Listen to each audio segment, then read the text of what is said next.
E aí, nossos ouvintes queridos que nos acompanham também tem a fanpage. Toda quinta-feira a gente tem dicas da Psico, dicas do curso de psicologia, sempre com informações pertinentes aqui na rádio e, claro, transmitindo na nossa fanpage. Sejam bem-vindos, professor Diego. Uma alegria te conhecer pessoalmente. Obrigada por aceitar nosso convite.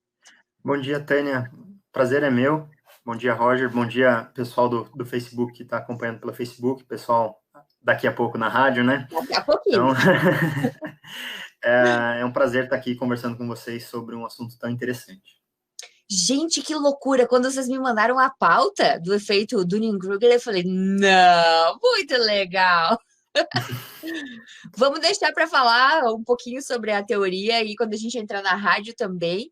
E obrigada ao pessoal que está acompanhando a gente na nossa fanpage. Vale sempre a pena dizer que se alguém tiver algum pitaco, enfim, quiser conhecer alguma da psicologia mais a fundo, pode mandar a sugestão para a gente aqui pela fanpage ou então pelo nosso WhatsApp, que é o 988-830013.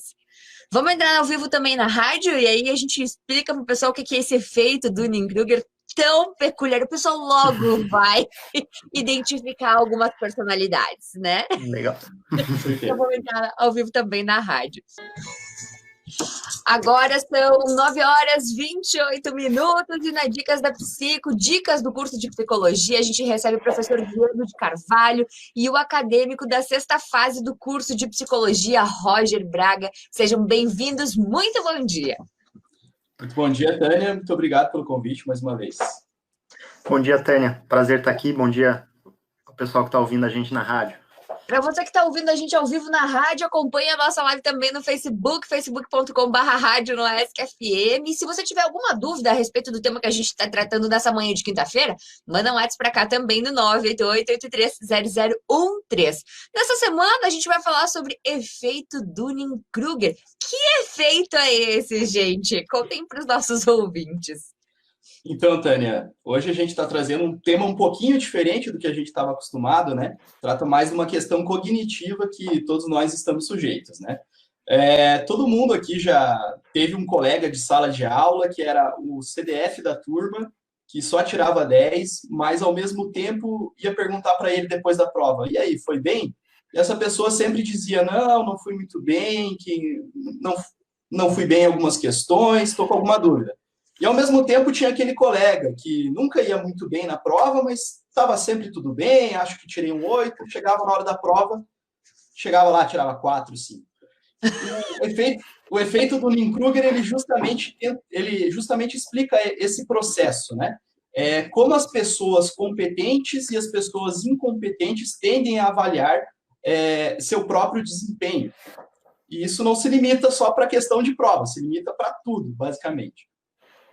Como é que alguém resolveu estudar isso e definiu que isso era um efeito? Achei que era uma coisa normal de...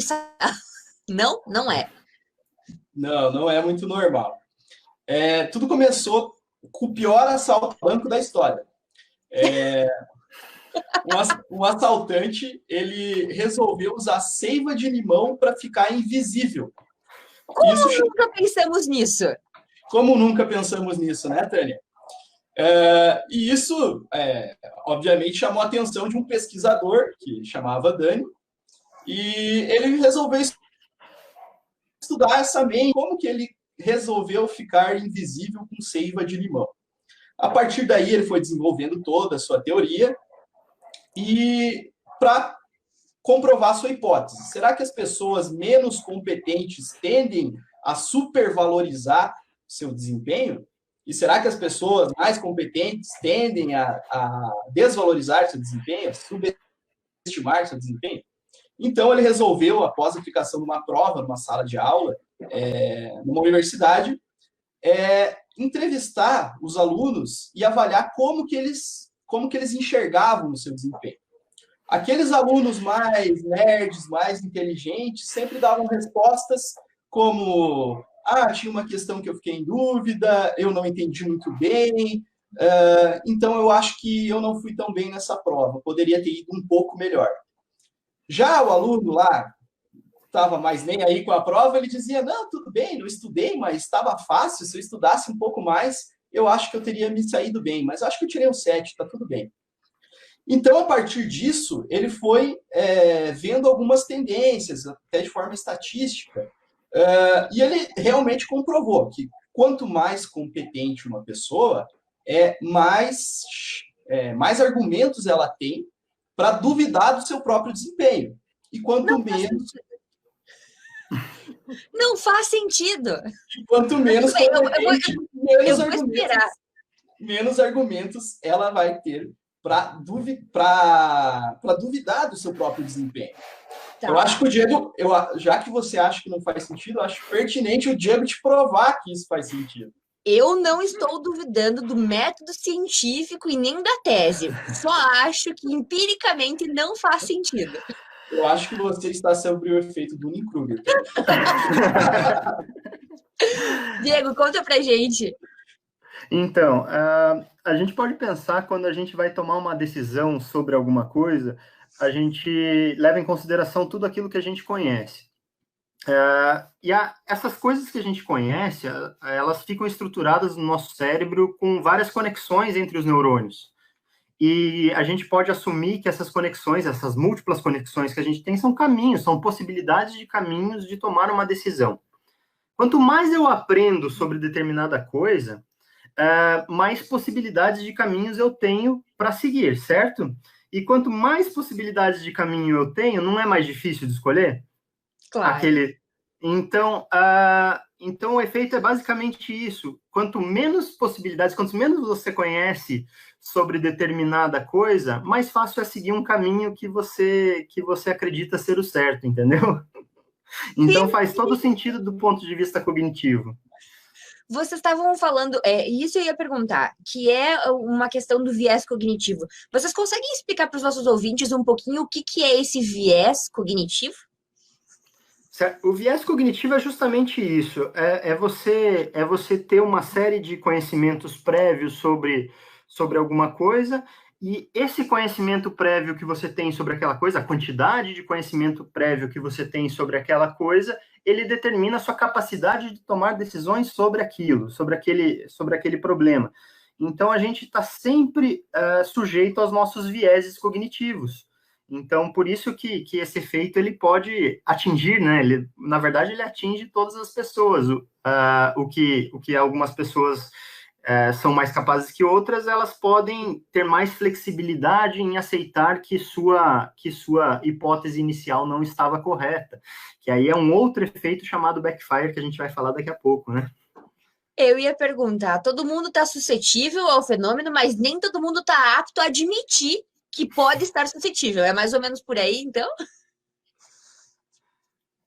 É bem por aí mesmo. Na verdade, todo mundo está sujeito, porque a gente tudo que a gente vai tomar de decisão, ela é baseada no nosso conhecimento de mundo, certo?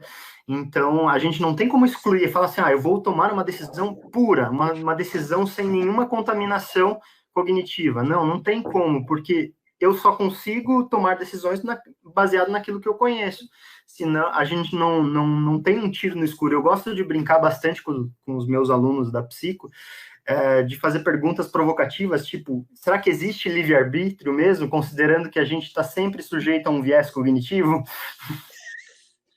Pois é. Roger, responde essa aí, já que... Ele me ensinou que isso é uma não questão científica, não vamos chegar a uma resposta. Né?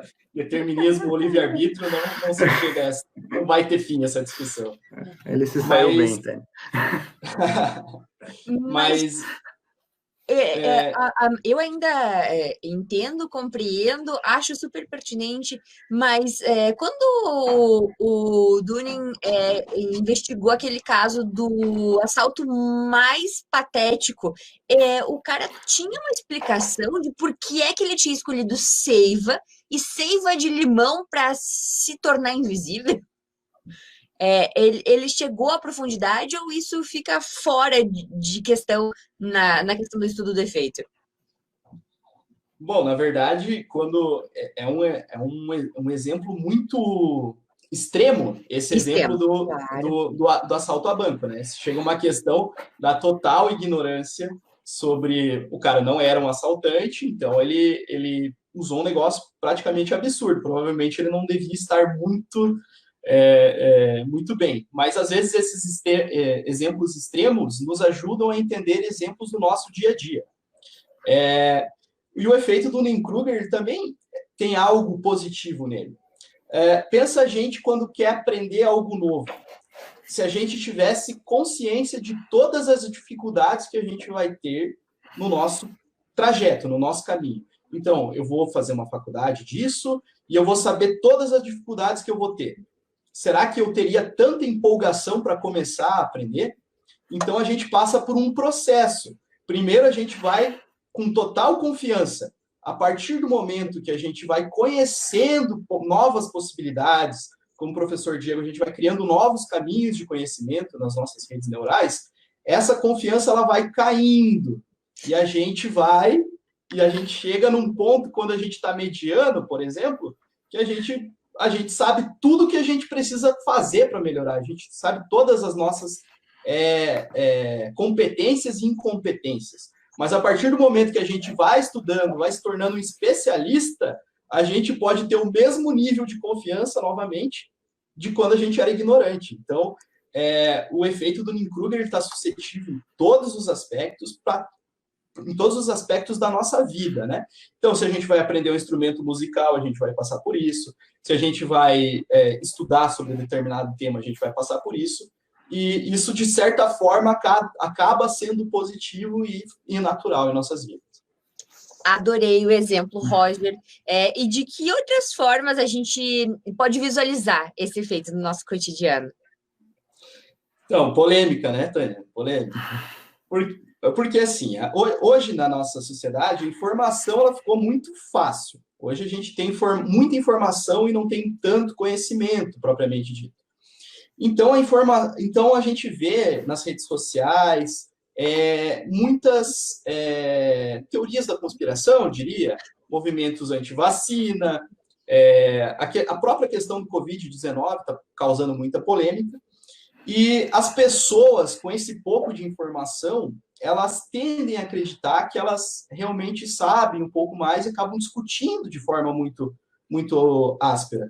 E todos nós já passamos por isso, todos nós sofremos com isso, com esse efeito. Então, a intenção aqui também não é julgar, mas esse exemplo das redes sociais acaba sendo um expoente dessa questão do Dunning-Kruger. Excelente, é um laboratório a céu aberto, as redes sociais, né? Exatamente. E se eu puder complementar, na verdade, quando a gente vai tomar uma decisão, como eu estava explicando antes, dos caminhos, né, que eu posso percorrer, se eu tenho maior quantidade de caminhos, é mais difícil eu seguir um único caminho, eu decidir qual caminho eu vou escolher.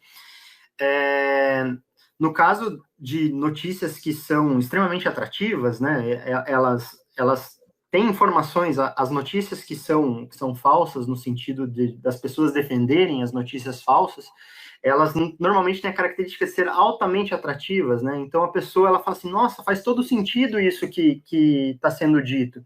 Então ela fica mais fácil da pessoa tomar a decisão e defender com unhas e dentes. Aquilo é a única coisa que ela conhece e faz sentido para ela. Então tudo que não faça sentido para ela é algo contrário à ideia inicial. E aí a gente lida com aquela questão de flexibilidade comportamental que eu falei para você antes. E dentro das redes sociais, isso também são conhecidos como bolhas, né?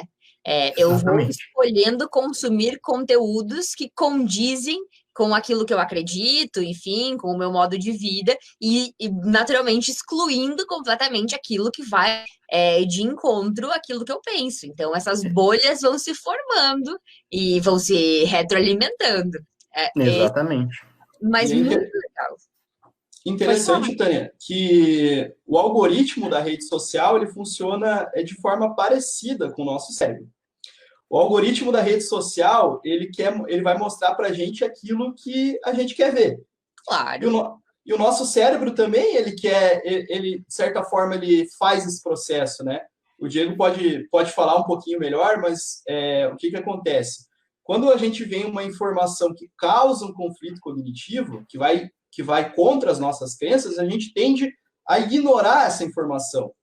E quando a gente tem uma informação que vai ao encontro daquilo que a gente acredita, a gente absorve e reforça a nossa crença. Exatamente. Na verdade, não por acaso, esses mecanismos de aprendizagem de máquinas, né, de algoritmos de redes sociais, são chamados de redes neurais, né?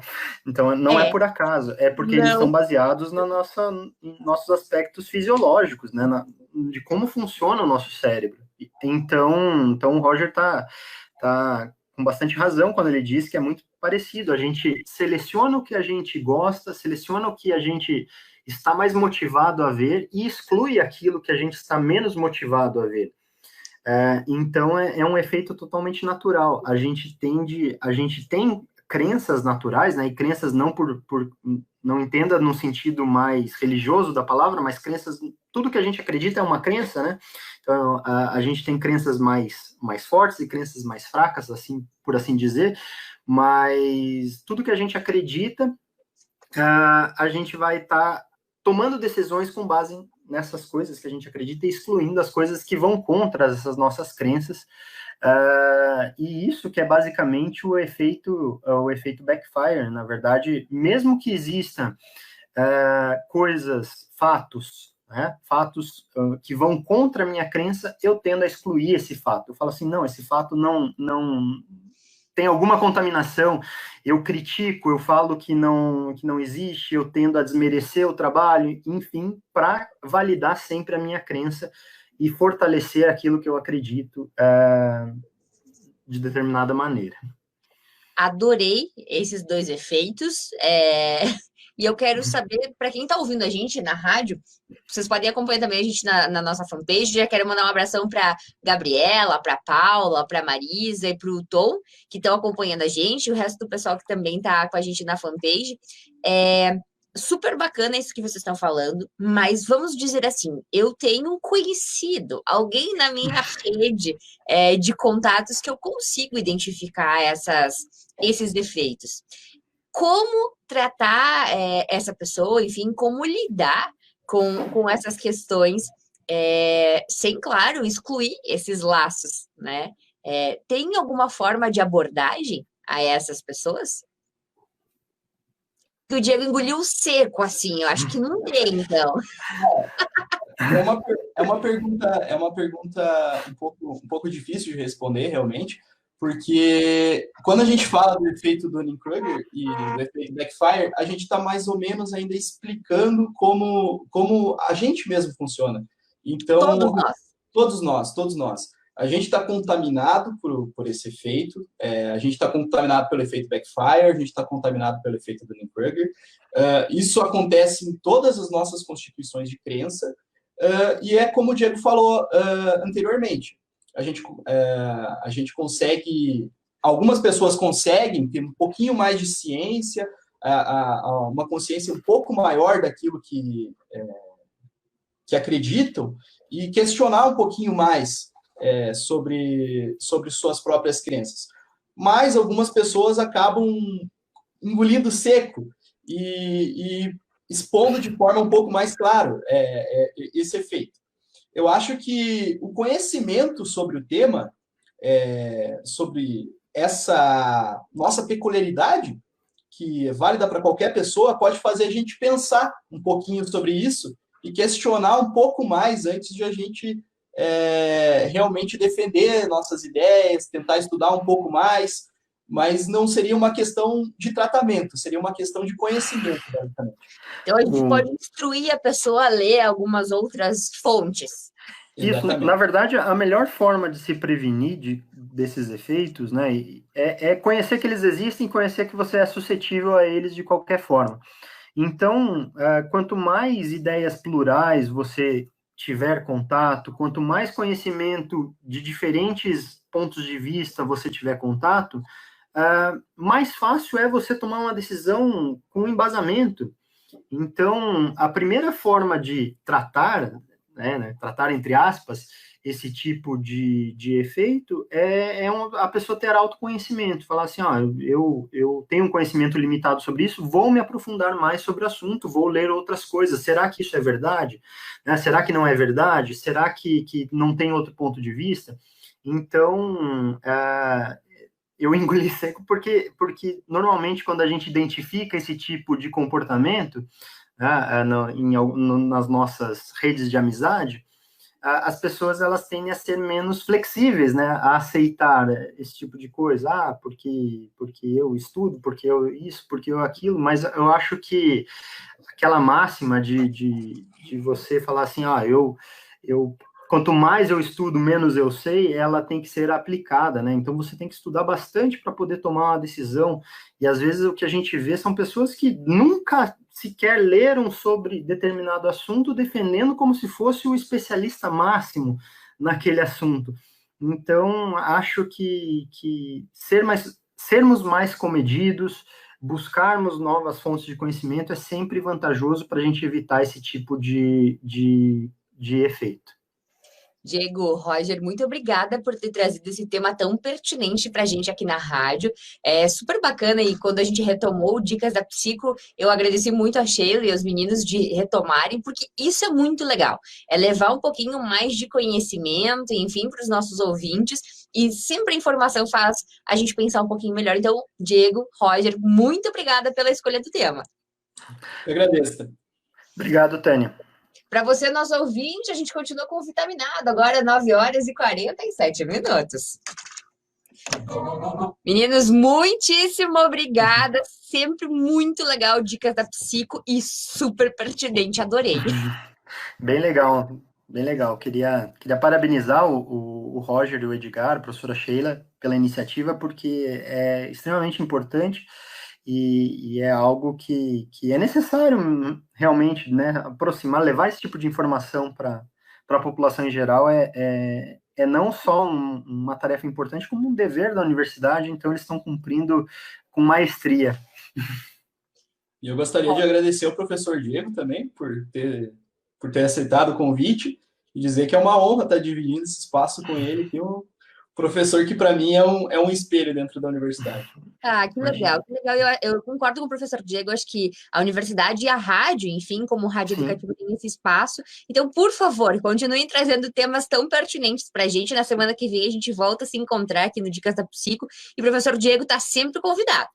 Legal, tô sempre disponível, sempre que precisar. Até semana que vem, gente. Até semana que vem. Tchau, tchau. Tchau. Tchau.